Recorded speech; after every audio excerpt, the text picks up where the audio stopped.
Hello friends, आप सभी कैसे हैं। मैं उम्मीद करता हूँ सभी ठीक होंगे। यहाँ फ्रेंड्स हम देखने वाले एक इंपॉर्टेंट और एक इंटरेस्टिंग टॉपिक के बारे में। इसका टाइटल है bind data items to WP list table. बिल्कुल लास्ट वीडियो में हमने देखा था अपने टेबल के हेडर सेटिंग्स के बारे में। अब यहाँ बात करने वाले हैं कि जो टेबल हमने क्रिएट कर दिया अभी फिलहाल वो ब्लैंक है। यहाँ इस वीडियो के कॉन्सेप्ट को कंप्लीट करके डेटा को बाइंड करने वाले हैं अपने उसी टेबल के साथ। उससे पहले में छोटी सी रिक्वेस्ट है, अगर आप इस चैनल पे नए हो, सब्सक्राइब नहीं किया है, फटाफट चैनल को सब्सक्राइब कर दीजिए। आपके सब्सक्राइब करने से मुझे प्यार और चैनल को सपोर्ट मिलता है। तो यहाँ पर इस वीडियो के कॉन्सेप्ट को स्टार्ट करने के पहले चलते हैं ब्राउज़र पे फर्स्ट अपने प्लगइन के अंदर। तो ये हमारा प्लगइन का लेआउट है जहाँ से क्रिएट करते हैं बुक। साथ ही साथ हमारे पास एक और लेआउट है जहाँ लिस्ट करने वाले हैं अपने सारे क्रिएटेड बुक्स को। तो यहाँ पर ये जो हम देख पा रहे हैं लेआउट, इस लेआउट को हमने क्रिएट किया है अपने पिछले वीडियो में। सो फ्रेंड्स, अगर आपने वीडियो यहीं से कंटिन्यू किया है, यहीं से स्टार्ट किया है, तो आपको स्ट्रांगली रिकमेंड करूंगा इस प्लेलिस्ट के हर वीडियो को देखें ताकि हर एक कॉन्सेप्ट बिल्कुल सही से समझ आए। तो यहाँ क्या करने वाले हैं, देख सकते हैं मैसेज है हमारे पास नो बुक्स फाउंड, बट हम जानते हैं हमारे पास डेटा है। तो यहाँ इस वीडियो में इन सारे डेटास को हम बाइंड करेंगे अपने इस टेबल के साथ। अब यहाँ पर चलते हैं WP कंटेंट के अंदर, प्लगइन्स के अंदर, बुक्स मैनेजमेंट सिस्टम, जाएंगे क्लास फोल्डर के अंदर, ओपन करेंगे बुक्स लिस्ट टेबल .php। अब यहाँ फ्रेंड्स जो इस वीडियो का टास्क है that is all about to display all the values all the rows of this table to this table. तो यहाँ क्या करने वाला हूँ, मैं चाहूँगा प्रिपेयर आइटम्स के अंदर जो कि हमारा मेन मेथड है ऑफ ऑल द लॉजिक्स। और यहाँ पर क्या करने वाला हूँ, सबसे पहले हम ग्लोबल डेटाबेस ऑब्जेक्ट को लोड कर देते हैं। ग्लोबल WP DB एक वेरिएबल स्टोर करेंगे, मीन्स वेरिएबल डिक्लेयर करेंगे जिसके अंदर स्टोर करेंगे अपने सारे वैल्यूज़ को। WP DB get underscore results, और यहाँ से बिल्कुल बेसिक सा MySQL query that is select all from table name called WP underscore book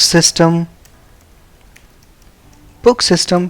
यहाँ मैं टेबल नेम को पास किया है as a static prefix value, dynamic तरीके से पास कर देते हैं। So table prefix equals to WP DB हम कॉल कर लेंगे प्रीफिक्स प्रॉपर्टी। अब यहाँ से कॉपी करने के बाद हम इसे रिप्लेस कर देंगे विथ दिस डायनामिक वैल्यू।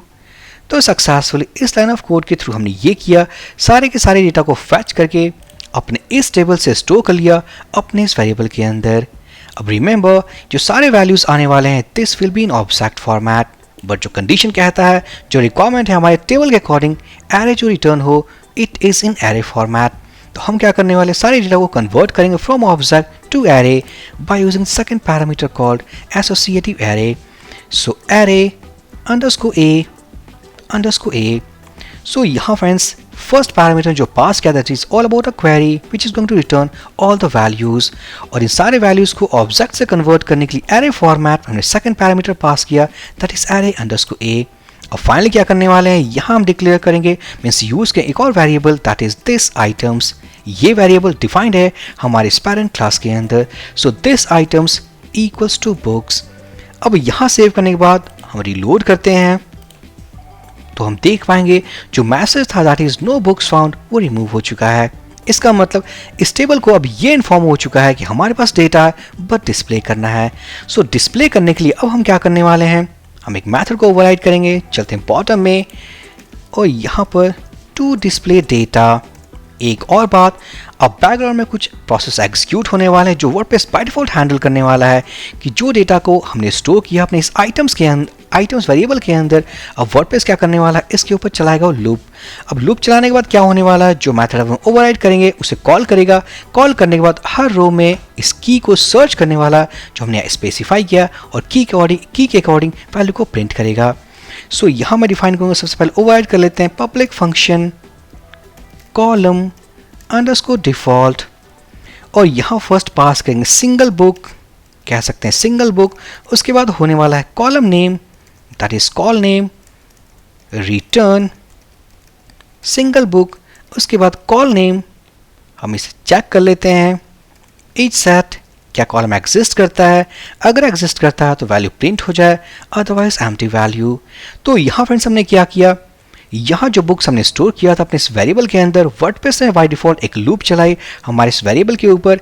अब यहाँ क्या किया उसने, लूप के दौरान मीन्स लूप के अंदर, लूप के ब्लॉक के अंदर उसने इस मेथड को कॉल किया है जहाँ पर हर एक रो को उसने पास किया है और इस कॉलम को उसने सर्च किया है। अब सेव कर देते हैं रिलोड करते हैं तो हम देख सकते हैं हमारे सारे डेटा बाइंड हो चुके हैं। अब यहाँ पर अगर बात करें सिंगल बुक डेटा के बारे में, जैसे कि रो बाय रो, मान लेते हैं फर्स्ट रो के बारे में, तो इस फर्स्ट रो में हमारे पास है नेम इक्वल्स टू बुक 1, इस तरीके से ऑथर 1, ये कुछ प्रोफाइल इमेज का URL है, book price and created at. अब यहाँ मान लेते हैं कॉलम नेम कुछ दूसरा हो गया, जैसे कि नेम के बजाय हो गया बुक अंडरस्कोर नेम।